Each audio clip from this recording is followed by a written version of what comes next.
Bonjour à tous. Merci d'être venus si nombreux assister à la conférence sur le label REC, présenté donc aujourd'hui par Aircube. Et donc aujourd'hui, on va essayer de vous expliquer ce qu'est un label, pourquoi on se fait labelliser et comment ça permet d'améliorer le processus d'un reconditionneur et comment le consommateur bénéficie d'une qualité supérieure grâce à un label. Donc j'ai aujourd'hui avec moi 4 personnes qui vont témoigner. Donc, je vous les présente. J'ai Priscilla à ma gauche, Vladimir,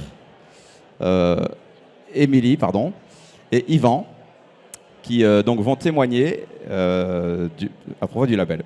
Alors je vais vous présenter très rapidement Aircube et puis on va passer sur le label REC. Donc Aircube, pour ceux qui ne connaissent pas encore, je ne sais pas s'il y en a, c'est une fédération, c'est la fédération des acteurs du réemploi et de la réparation. Une fédération qui existe depuis 2012. Et c'est une fédération qui a pour ambition d'aider les acteurs du réemploi et du reconditionnement à se structurer, à améliorer leur process et leurs pratiques pour faire en sorte que le reconditionnement et la réparation soient intégrés au quotidien dans la vie de tous les jours, que ce soit pour les particuliers qui achètent des produits reconditionnés, mais aussi pour les entreprises. Donc on a mis en place tout un tas de process, on fait partie d'un certain nombre de commissions. Si vous voulez en savoir plus, d'ailleurs, on a un stand juste derrière. On pourra vous expliquer ce qu'on fait, toutes les démarches qu'on a. Et on a depuis un certain temps voulu aider et accompagner les entreprises qui ont une démarche de qualité dans le process de reconditionnement.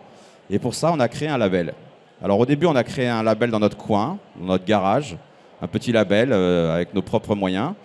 Et très rapidement, on s'est rendu compte qu'il fallait qu'un label se soit connu et reconnu par le marché, par les acteurs.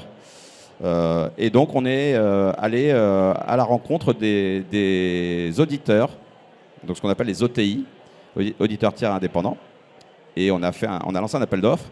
On a rencontré une société qui s'appelle Decra Certification, qui nous a aidé à monter le label REC. Donc, le label REC, qu'est-ce que c'est? Le label REC, en fait, c'est un process qui permet de certifier que le reconditionnement d'une structure, d'une société, respecte un certain nombre de process et de critères. Voilà. Donc on va rentrer peut-être un peu plus tard dans le détail de ce qu'on va aller chercher à contrôler, à auditer. Mais en gros, ce qu'il faut retenir, c'est que voilà, on va aller vérifier comment une société qui fait du reconditionnement travaille. Est-ce qu'elle respecte les normes en vigueur? Est-ce qu'elle respecte les législations? Est-ce qu'elle a des démarches de progrès? Et est-ce qu'elle cherche à faire en sorte que le consommateur qui achète un produit, que ce soit un client professionnel ou particulier, en ait pour son argent en achetant un produit d'occasion? Parce qu'en fait, tout ça, c'est parti d'un constat. C'est qu'un produit d'occasion, donc qu'il soit reconditionné, pour qu'il soit reconditionné, il faut qu'il suive un certain nombre de process. Et le consommateur, parfois, il a un déficit d'image. Un produit d'occasion, on ne sait pas ce qui s'est passé dans l'historique du produit. Et donc, on a besoin, quand on achète un produit d'occasion reconditionné, de savoir que le reconditionnement, la réparation éventuelle qu'il y a pu avoir sur le produit ont respecté un process. D'où ce label. Voilà. In fine, un label, c'est une réassurance pour le consommateur. Alors, aujourd'hui, on a 3 labellisés, ou 2 peut-être, je ne sais pas encore, je vous expliquerai juste à l'heure pourquoi. Et on a la chance d'avoir le président de Decra Certification, Yvan Mingui, qui va peut-être pouvoir nous présenter pourquoi, Yvan va pouvoir nous présenter pourquoi Decra est acteur de la certification et de la labellisation, et pourquoi aujourd'hui vous nous accompagnez sur ce process REC. Oui, donc en quelques mots, Decra, c'est une association professionnelle à but non lucratif d'origine allemande, siège est à Stuttgart, présente dans une 50aine de pays. Voilà, donc, qui existe depuis, oui, je disais, une centaine d'années. Et nos métiers sont tous les métiers qui tournent autour de la prévention des risques, au sens large. Alors évidemment, il y a des risques environnementaux, des risques en termes de qualité. On est souvent connu sur le côté B2C par les consommateurs parce qu'on fait du contrôle technique automobile. Donc on voit souvent notre marque un peu partout. On fait beaucoup d'autres métiers en B2B. Et moi, la partie que je dirige, c'est la partie qui s'occupe des audits et de la certification et de la labellisation. C'est une entité dédiée.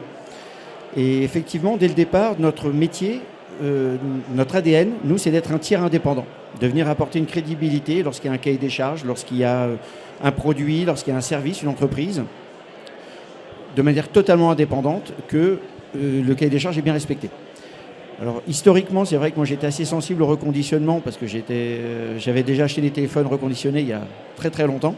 Et quand on a rencontré Aircube, on a trouvé très intéressant cette approche de se dire, de faire un label qui, d'une part, ne soit pas lié à une typologie de produit, mais qui s'intéresse et qui va essayer de structurer je ne sais pas si on parle de métier ou de filière, tout ce qu'on appelle autour du reconditionnement, du réemploi, du reuse, ça a plein de noms, mais d'essayer de donner des bonnes pratiques, parce qu'aujourd'hui, il y a beaucoup de choses derrière qui sont faites. On mélange, les consommateurs ou les professionnels confondent avec de l'occasion, du déstockage, c'était pas très clair. Et d'ailleurs, pour information, sauf erreur de ma part, la France doit être le premier pays au monde, en tous les cas au moins en Europe, à avoir défini clairement le terme de reconditionné. Dans plein d'autres pays, c'est encore très flou. Et le but, c'était de, à travers ce cahier des charges et ce label, bien définir qu'est-ce que c'est que du reconditionné, par opposition à tout le reste, et qu'est-ce qu'on appelle du reconditionné de qualité, parce que le consommateur en B2C ou le professionnel en B2B, puisqu'on a de plus en plus de demandes dans le B2B, ont besoin de critères de réassurance dans leurs actes d'achat. Très bien. Alors effectivement, la réassurance dans l'acte d'achat, on peut l'appliquer sur, comme tu le disais, des filières ou des métiers. Donc on a commencé par créer des référentiels dans certains secteurs d'activité, mais on se rend compte qu'actuellement, on a d'autres secteurs qui sont en train de demander, qui sont très demandeurs de référentiels de label qualité REC. Donc alors on a commencé notre premier référentiel il y a quelques années dans la téléphonie, les smartphones, puisque c'est une activité qui est assez mûre, assez bien en place sur le marché. Et très rapidement, on a développé ce label, le label REC, donc sur d'autres familles de produits. On a l'informatique, les produits électroniques industriels, les équipements électroniques industriels, les pneus, mais on a aussi actuellement une demande, et d'ailleurs, je ne sais pas si aujourd'hui on a des membres qui sont présents, Vesto notamment. Ah voilà, on a Vesto qui est là. On a actuellement une démarche pour créer un référentiel sur les gros équipements électroniques, le GEM, le gros équipement ménager, les appareils électroniques ménagers, sur le bricolage, avec des acteurs comme Bricorama, Leroy Merlin et les grands fabricants de produits de bricolage. Bref, on peut imaginer tout un tas de secteurs. Donc en fait, vous voyez que finalement, quel que soit le produit, on peut créer un label. Et la démarche de ce label, c'est aussi apporter une sorte comme le label AB dans l'agriculture biologique pour l'alimentation, une sorte de label commun et unifié. Alors, au-delà du label REC, qui est donc une démarche, une initiative Aircube et DECRA, on travaille aussi depuis 2 ans à un autre label avec les pouvoirs publics. Donc on ne peut pas trop vous annoncer pour l'instant parce que tout n'est pas encore complètement prêt, mais vous verrez probablement apparaître prochainement un label qui englobera le label REC et éventuellement d'autres labels. Et on aura une sorte de label AB, le label AB du reconditionné. Alors, pour pouvoir parler de ce label, je vais passer la parole à Priscilla, qui donc va nous expliquer pourquoi Recommerce s'est fait labelliser, qu'est-ce que ça a apporté et quelles sont les datas et les informations que tu peux nous donner sur le label.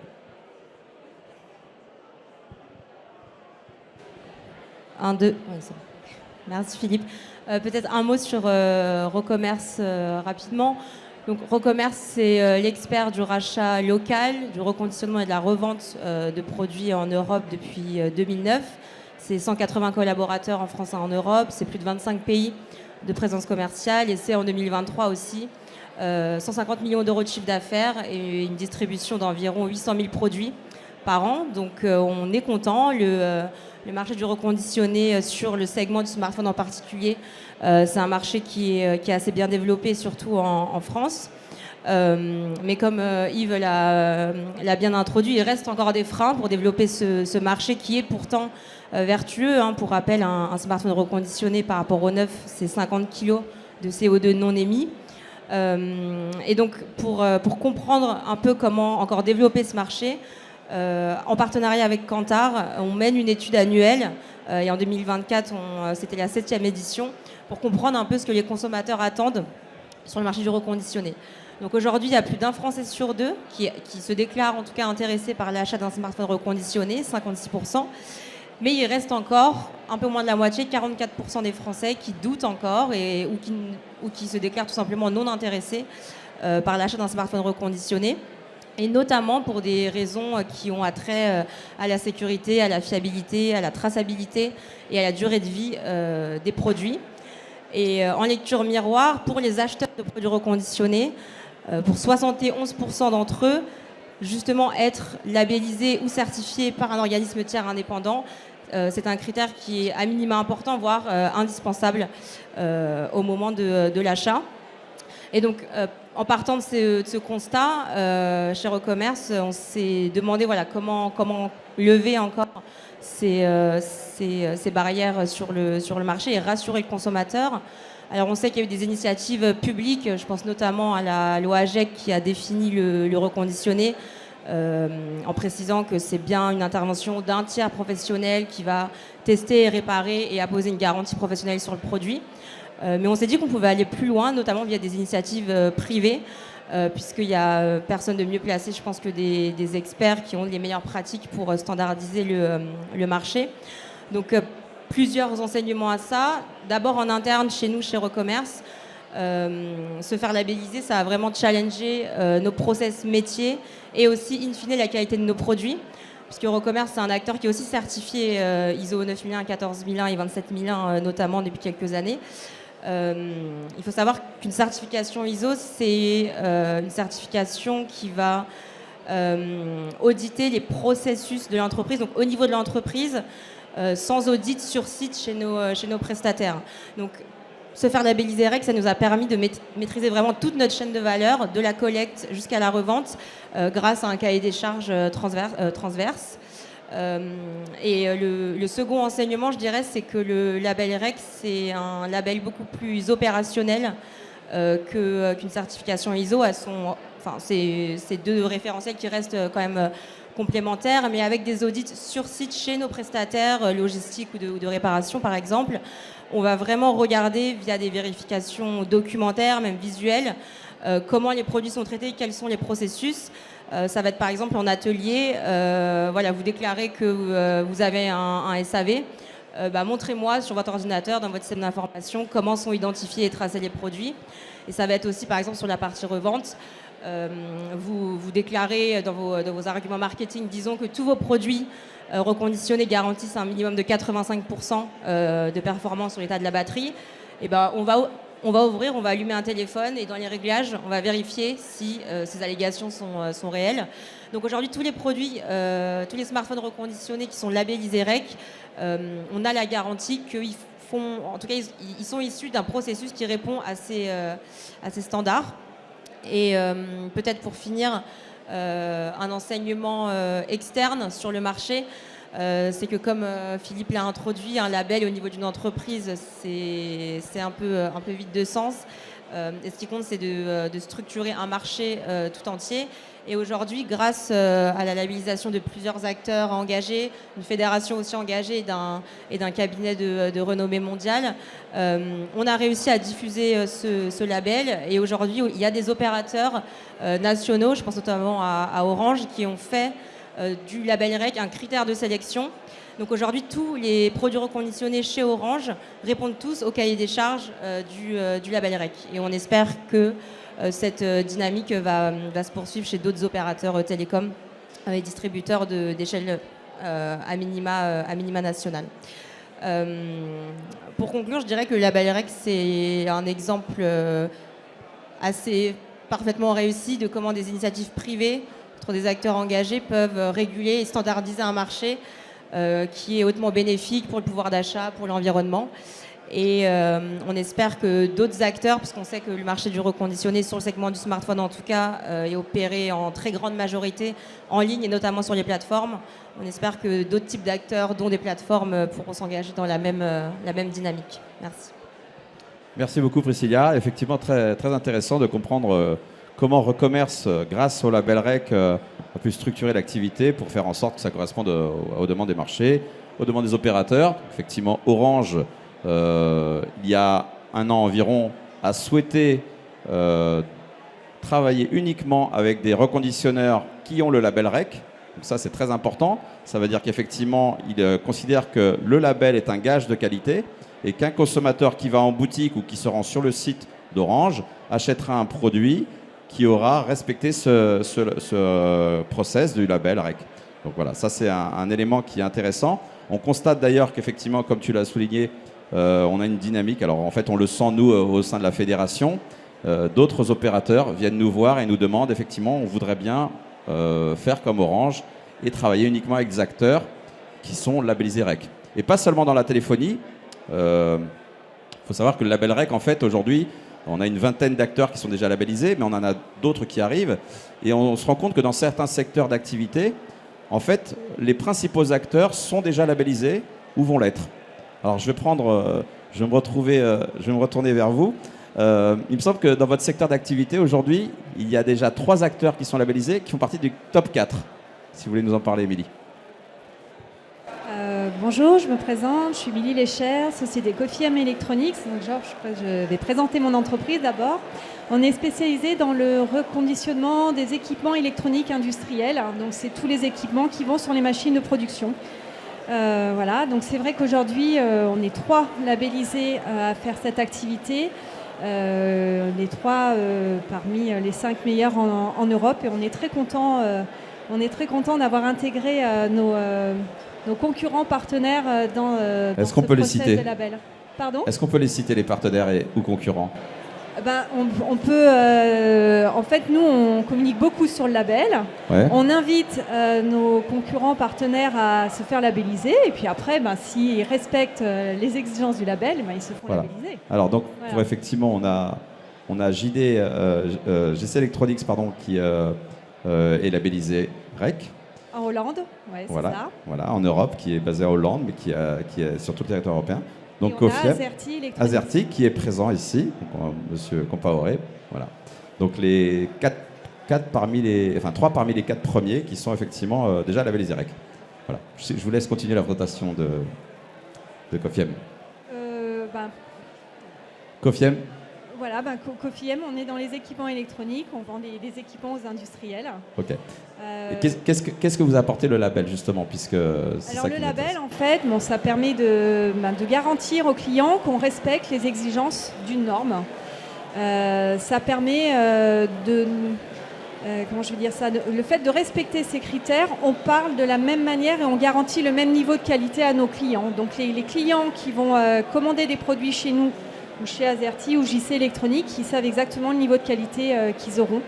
Donc ça apporte une fiabilité, ça rassure sur le marché. Nous, on a beaucoup de produits en contrefaçon qui peuvent vraiment perturber nos clients, en tout cas apporter une crainte sur nos clients. Et là, grâce au label, ils savent exactement où est-ce qu'on achète les produits. On apporte cette fiabilité d'approvisionnement et c'est important au niveau industriel. Voilà. Oui, alors si je comprends bien, on est sur des produits, vous avez des produits, des cartes électroniques qui valent plusieurs dizaines de milliers d'euros. Donc un acteur qui voudrait vous passer commande, il ne peut pas se permettre d'acheter un produit qui est une contrefaçon. Tout à fait. Donc le label vous certifie. Il a besoin de cette garantie de qualité pour s'assurer qu'il y a un fonctionnement dans le temps. Il a besoin de s'assurer que le produit qu'il achète n'a aucun programme antécédent. Il a besoin aussi de s'assurer que si il nous propose des produits en rachat, que nous-mêmes on enlève les programmes pour éviter de les revendre à quelqu'un. Voilà, ils ont besoin d'avoir cette garantie au niveau de la qualité et de la sécurité du matériel. D'accord. Est-ce que ça a été compliqué de mettre en place ce label chez Cofiem ? Alors, je crois que c'est vous qui avez... Chez Cofiem, on est une petite structure de 60, un peu plus de 60 personnes aujourd'hui. On est certifié ISO 9001. On avait déjà des procédures assez imposantes mises en place. Donc, pour nous, le label, c'est plutôt une évidence. Ça fait plus de 10 ans que je travaille chez Cofiem Electronics et ça faisait plus de 8 ans que je cherchais une solution pour me différencier de mes concurrents et pour apporter une sécurité à mes clients. Du coup, le label, ça a été cet élément différenciant qui a été mis en place. Chez nous, non, ça n'a pas été difficile. L'ensemble du personnel a été ravi de rentrer dans ce projet et tout le monde a été acteur pour la mise en place de tout ça. Très bien. Ok. Alors, pour ceux qui se posent la question, qu'est-ce que c'est qu'un label? Comment on se fait labelliser? En fait, c'est pas très compliqué en soi. On fait une demande de labellisation, donc ça peut être auprès de DECRA ou de Aircube, et on va remplir un dossier de candidature, un dossier classique avec quelques documents administratifs. Et puis, si on est éligible, alors bien sûr, il y a des critères d'éligibilité. Si on est éligible, à ce moment-là, il y a un auditeur, on a la chance d'en avoir un qui est présent aujourd'hui, Pierre-François, un auditeur qui va intervenir sur site. Alors, en fonction du nombre de sites de l'entreprise, on va appliquer une certaine règle. Voilà, si l'entreprise est monosite, c'est assez simple. S'il y a plusieurs sites, on va calculer, on ne va pas aller forcément visiter tous les sites. Et donc, à ce moment-là, l'auditeur ou les auditeurs vont se présenter sur site. Ça a été le cas, par exemple, pour Azerty aussi. Et on va vérifier un certain nombre de critères. Alors, dans le label REC, on a 30 critères. 30 critères, donc il y en a 20 qui sont des critères transverses. Ces critères qu'on applique à toutes les filières, tous les types de produits. Et une dizaine de critères qui sont des critères spécifiques au type de produit, donc à la filière. Télécom, équipement électronique industriel, pneus, vélos, etc. Voilà. Donc ces critères vont être contrôlés sur site par l'auditeur qui va émettre un rapport. À l'issue de l'audit, il peut y avoir une non-conformité, des non-conformités majeures ou mineures. L'entreprise aura 6 semaines pour se mettre en conformité. Si au bout des 6 semaines, ou même avant, bien évidemment, l'entreprise s'est mise en conformité, on a un rapport d'audit final qui est émis par l'auditeur. Ensuite, ce rapport nous est transmis. Il y a un comité de labellisation avec des acteurs donc, adhérents de la fédération ou non, mais des acteurs qui interviennent donc, sur le process, qui vont définir est-ce que l'audit s'est bien passé, qui vont, donc, en fonction du rapport d'audit, définir si la structure peut bénéficier du label ou pas. Et à ce moment-là, on remet le label à la structure qui s'est faite auditer. Alors ça tombe bien parce qu'aujourd'hui, je voudrais, en direct live, en exclusivité mondiale, participer devant vous à la remise d'un certificat de labellisation. Donc si Najib, tu veux bien t'approcher. Et je voudrais vous présenter, la société RVR avec Vladimir. Alors Vladimir, on ne le sait pas encore, hein, c'est une surprise. Donc Vladimir, tu as donc fait une demande de labellisation il y a peu. Alors tu vas nous expliquer pourquoi et qui es-tu? Alors bonjour, donc Vladimir, je représente la société donc, RVR qui appartient au groupe Pixmania. Aujourd'hui, on fait du reconditionnement depuis plusieurs années et en fait, on mettait des process tous les jours en place et une qualité était le mot qualité chez nous était notre priorité et tous les jours les équipes étaient focusées sur cette partie-là et il était plus que normal d'avoir derrière ça un label. Donc, on a cherché les labels qui pouvaient nous représenter dans notre métier du reconditionnement de smartphones et naturellement, on s'est dirigé vers REC qui était aujourd'hui pour nous celui qui nous représentait le plus et celui qui correspondait le plus à nos attentes. Donc on a fait un gros travail de mise en place de processus avec les différentes équipes. Ça a permis de tous nous focuser autour d'un projet commun de la certification. Et naturellement, lors de l'audit, on s'est plutôt très bien passé. Merci à DECRA d'être venu nous rendre visite et d'avoir validé avec nous tous les points de contrôle. Donc en effet, c'est assez strict, mais c'est ce qui est important dans notre métier. Le reconditionné aujourd'hui, il y a un peu de tout. Comme l'a dit notre collègue de Recommerce. Et aujourd'hui, la qualité et la certification étaient pour nous la priorité. Donc voilà. Et très naturellement, bien. On était venu vers toi. Eh bien voilà. Donc on va vous annoncer donc en exclusivité mondiale, comme on disait. On a passé ce matin le comité de labellisation donc sur le dossier RVR. Ouais. Et donc on attribue à l'unanimité le label REC à RVR. Voilà. On peut les applaudir. Merci. Merci à toutes les équipes aussi présentes sur place. Voilà, alors ce label est attribué pour 3 ans. C'est un label, alors c'est pas jusqu'à la fin de tes jours, mais pendant 3 ans, vous êtes bénéficiaire du label. Vous pouvez communiquer sur vos emballages, dans vos éléments de presse, dans les médias, dans les réseaux sociaux. Vous pouvez communiquer sur ce label. On va vous envoyer bien évidemment les chartes, les logos, etc. Voilà. Il y aura 2 audits intermédiaires. Donc dans 12 mois et dans 24 mois, il y aura 2 nouveaux audits. Et à ce moment-là, on vérifiera si effectivement vous avez continué à respecter le process de ce qui a été audité précédemment.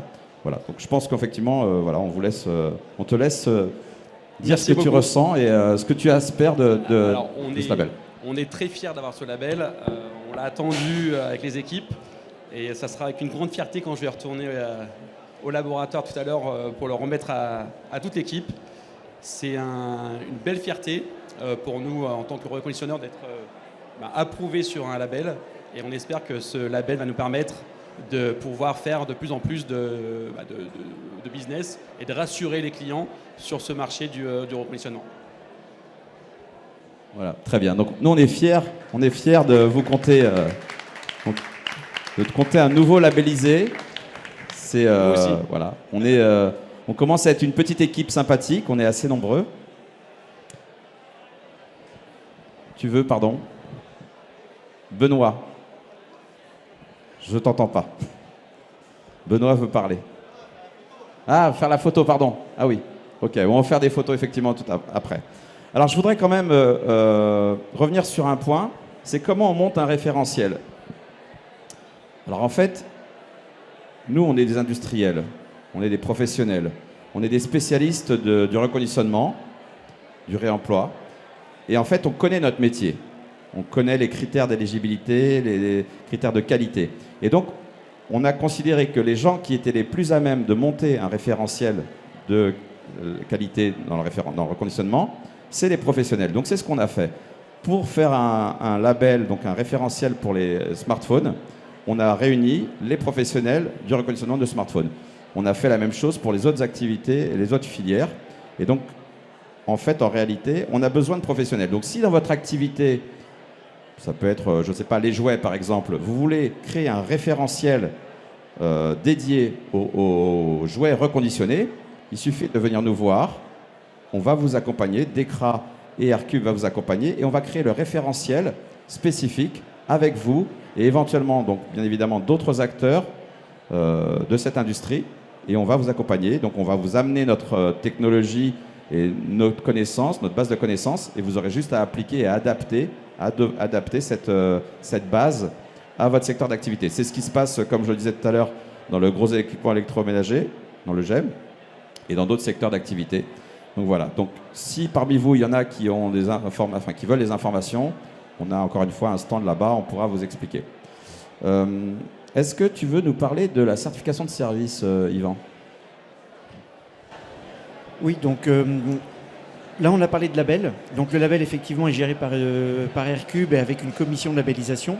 Il existe un schéma qui est d'ailleurs comme plusieurs autres schémas, d'ailleurs, je disais tout à l'heure que le reconditionné, avec la loi AGEC, comme tu l'as très bien dit, c'est, je crois, un des rares pays dans le monde où on a défini clairement ce que c'était que du reconditionné. On a eu la CNIL avant que le règlement RGPD apparaisse. Donc la France a souvent été en avance sur pas mal de sujets.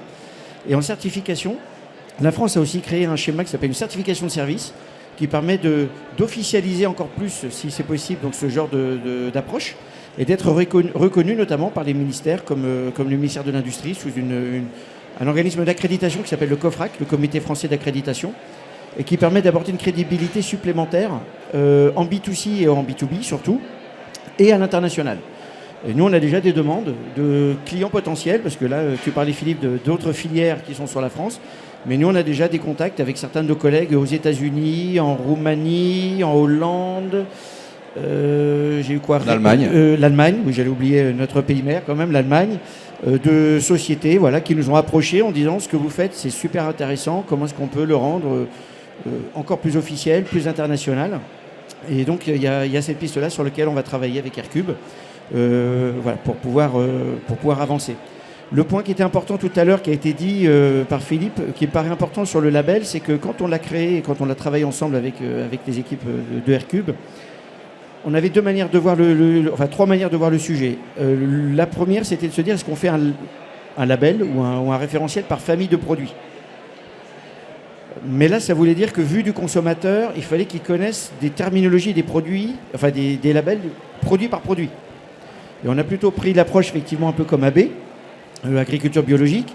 Vous n'avez pas un label différent si vous faites des carottes, des pommes de terre, des salades, du poulet, du saumon, etc. Donc la philosophie est la même, c'est agriculture biologique, mais appliquée sur différentes familles de produits. Et on s'est dit, si on veut que le consommateur s'y retrouve et crédibiliser une filière du reconditionnement et du réemploi de qualité, il faut que le consommateur ou le professionnel, si on est en B2B, puisse facilement se reconnaître en disant, tiens, j'ai acheté un téléphone mobile reconditionné, ça a été, demain, pourquoi je n'achèterais pas une trottinette électrique reconditionnée, une un four, un vélo, une voiture et que sais-je d'autre. Donc c'était cette approche qu'on a prise. Donc effectivement aujourd'hui, comme l'a expliqué Philippe, le référentiel ne couvre pas toutes les familles de produits possibles et imaginables. Donc on a un tronc commun qui définit bien ce que c'est que du reconditionné de qualité. Et après on a une déclinaison par famille. Donc si vous voulez être labellisé ou certifié par la suite, soit vous tombez dans des parties de référentiel qui existent déjà, et dans ce cas-là il faut les appliquer, et on les fera évoluer, soit on créera des parties de référentiel applicables à des nouvelles familles de produits. Très bien. Alors, un label, c'est pas statique. Un label, ça vit, ça évolue.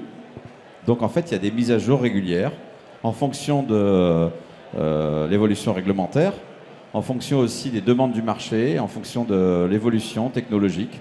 Donc, à ce moment-là, on réunit régulièrement une commission. Donc, COFIEM, je pense que vous avez participé à des commissions.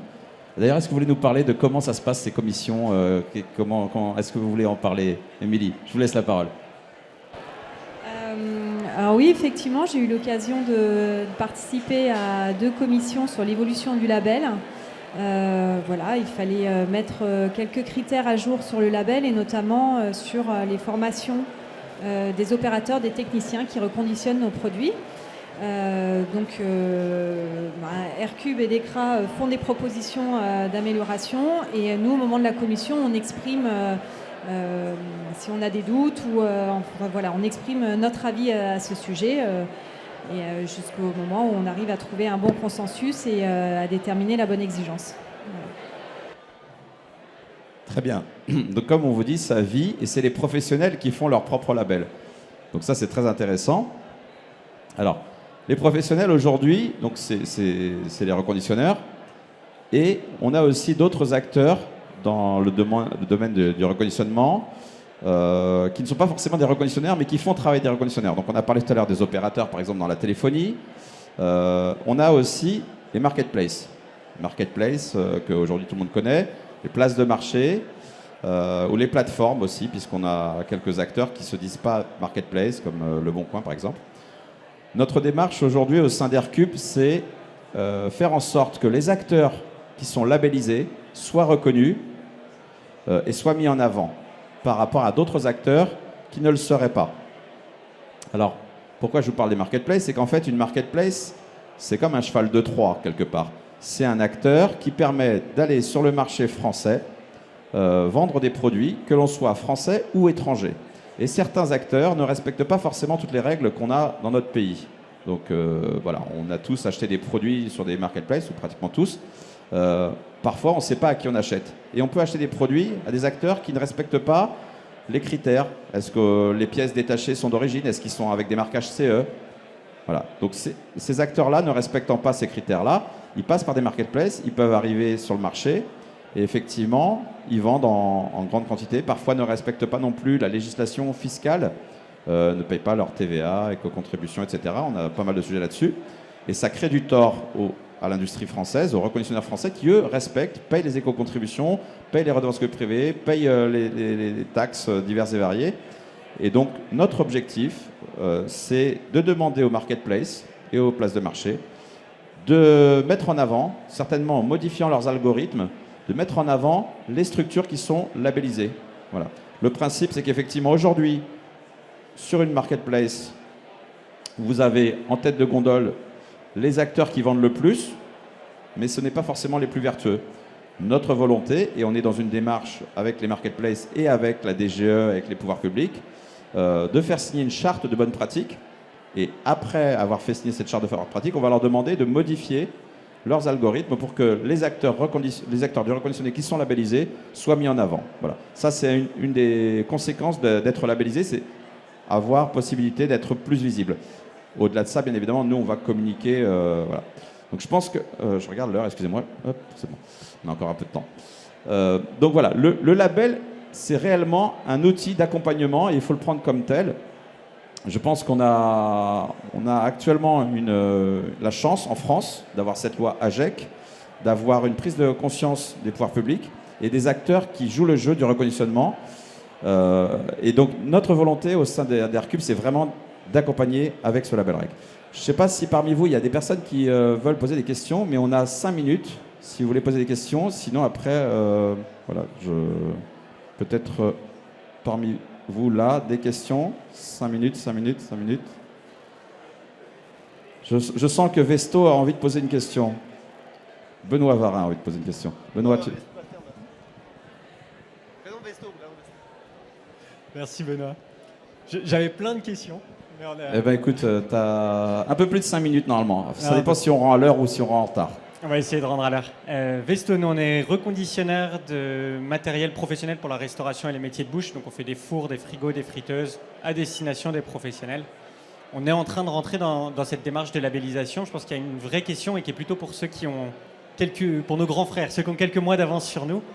Comment est-ce que vous arrivez à valoriser cette démarche qui est une démarche volontariste qui demande quand même pas mal de force pour les équipes, aussi bien en interne, je pense aux techniciens à qui on rajoute des contraintes, qu'en externe, pour que les clients soient capables de concevoir tout le travail que vous avez fait. C'est une vraie question parce qu'on s'engage là-dedans, on en a hyper envie, mais on se demande un peu comment faire pour que notre équipe partage notre joie et comment faire pour que nos clients comprennent un petit peu ce qu'on fait aussi. Pour la valorisation en interne, nous on a fait beaucoup de groupes de travail. En fait, j'ai impliqué l'ensemble de la société à la mise en place des exigences du label. Voilà. Donc pendant quelques mois, on a travaillé ensemble avec toutes les équipes. Je leur expliquais les exigences, je leur expliquais ce qui était déjà mis en place et on a complété les procédures en interne pour pouvoir répondre aux exigences. Le simple fait de travailler comme ça en équipe, ça émulsionne sur le projet et tout le monde est assez fier de participer à ce type de projet. Alors surtout que c'est un projet vertueux au niveau environnemental. On a la chance d'avoir une équipe jeune chez nous. Donc c'est des gens qui ont une grande sensibilité environnementale. Donc ils étaient rapidement impliqués dans le projet et ils sont très fiers d'être labellisés aujourd'hui, labellisés REC. Au niveau client, nous on a une majeure partie des clients, ce sont quand même des grands comptes dans l'aéronautique, le ferroviaire, l'électricité. Donc c'est des clients qui ont des contraintes RSE assez importantes. Donc c'est vrai que ce label, il rentre vraiment dans ces contraintes-là. Donc en communiquant dessus, ils sont vite rentrés et puis ils ont vite compris l'intérêt de travailler avec des sociétés qui sont labellisées REC. La deuxième chose aussi qu'ils ont apprécié, c'est que grâce à la mise en place de toutes ces exigences, on a apporté une transparence dans la vente de nos produits. Donc très rapidement, on vend dans un même langage avec des catégories, critères A, B ou C du niveau de reconditionnement. Et cette transparence-là, ça les a permis d'avoir encore plus confiance en un produit, puis ça les a impliqués dans la démarche. Très bien. Est-ce que tu veux dire deux mots, Priscilla ?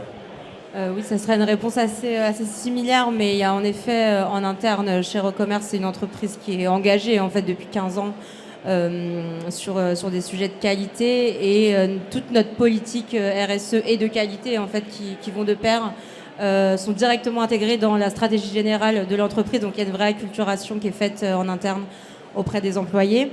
Et en externe, donc j'ai donné déjà l'exemple de l'opérateur Orange, mais comme vous, on travaille avec des acteurs de taille nationale à minima, voire internationale, et qui ont déjà dans des appels d'offres, par exemple, des demandes de référentiels, et le label REC nous permet d'y répondre en énorme partie. Je crois qu'on a une autre question. Oui, bonjour. Bonjour. Laurent Guida, société Equance, filiale du groupe Bouygues dans les énergies et services. J'avais une question par rapport au marketplace, où vous disiez que vous vouliez justement mettre en avant les acteurs qui allaient être labellisés. Mais est-ce que ces marketplaces aujourd'hui ont vraiment des acteurs en fait dans leur chaîne de valeur qui sont labellisés ? Alors, ça dépend dans quel secteur d'activité.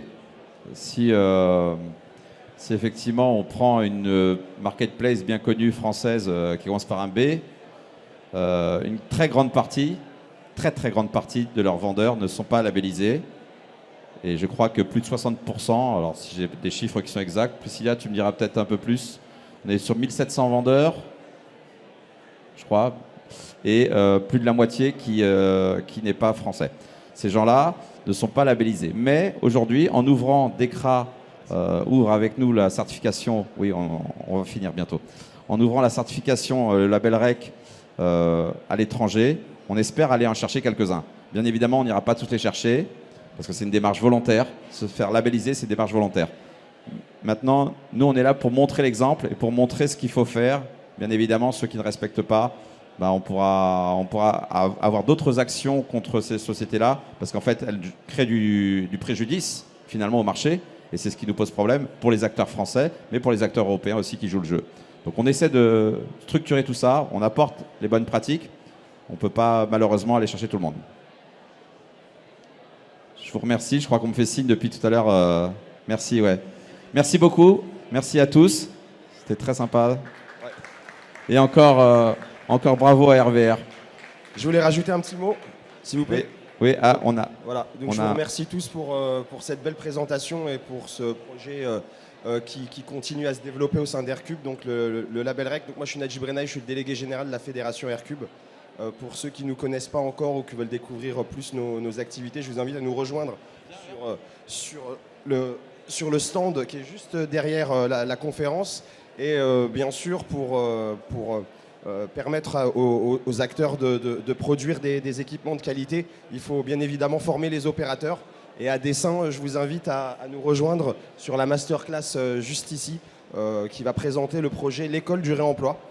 Donc voilà, encore un chapitre pour la fédération Aircube qui participe à l'insertion sociale et à la formation d'opérateurs de qualité.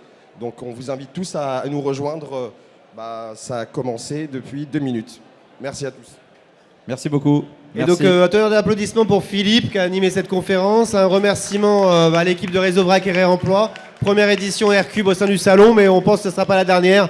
Merci pour l'accueil chaleureux du VRAC et du Réseau VRAC et Réemploi en tout cas. Et rendez-vous tout de suite à la masterclass. Merci.